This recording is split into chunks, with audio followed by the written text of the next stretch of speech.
ৰাতিপুৱাই ডিউটিৰ আৰম্ভণিতে আজি এখন নতুন 350 হান্টাৰ এখন আহিছে আমাৰ দোকানত। তেখেতে মানে কি গাড়ীখন কালি গধূলিয়ে ডিলাৰৰ পৰা ওলাইছিলে আৰু ৰাতি হোৱাৰ কাৰণে তেখেতে আমাৰ দোকানত নানিলে আৰু তেখেতে ৰাতিপুৱাই আমাৰ দোকানত গাড়ীখন লৈ আহিছে আৰু তেখেতক এচেছৰিজৰ যিখিনি বস্তু লাগতিয়াল হয় তেখেতে মানে কি একেলগে লগাব গোটেইখিনি। আপোনালোকে চাই থাকক, আমি এচেছৰিজৰ বস্তুখিনি লগোৱা আৰম্ভ কৰি দিলোঁ। আল্টিমেটলি এয়া চেকগাৰ্ড লাগি গ'ল। চিম্পুল চেকগাৰ্ড এডাল লগাই দিছোঁ, তেখেতৰ কাৰণে বেছি ষ্টাইলিছ চেকগাৰ্ড নালাগে। আৰু এইফালে জাহাংগীৰে চেকগাৰ্ড লগাই আছে আৰু এইখন আপোনাৰ ছানগাৰ্ড, এইখনো আমি মানে ইনষ্টলমেণ্ট কৰিম। এইখন বৰ ইম্পৰ্টেণ্ট হয়, ইঞ্জিনটো চেভ কৰি ৰাখে এইখন। আৰু লগতে আপোনাৰ এইখন উইণ্ডশ্বিল্ড লাগি গ'ল, গাড়ীৰ অৰিজিনেল উইণ্ডশ্বিল্ড হয় এইখন হান্টাৰ 350ৰ। আৰু পিছফালে আপোনাৰ ছিট কভাৰ লাগি গ'ল।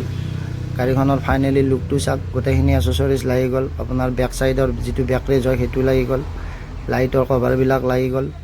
এতিয়া গাড়ীখনৰ লুকটো কেনেকুৱা লাগিছে আপোনালোকে জনাব আৰু আমাৰ দোকানত আহিব।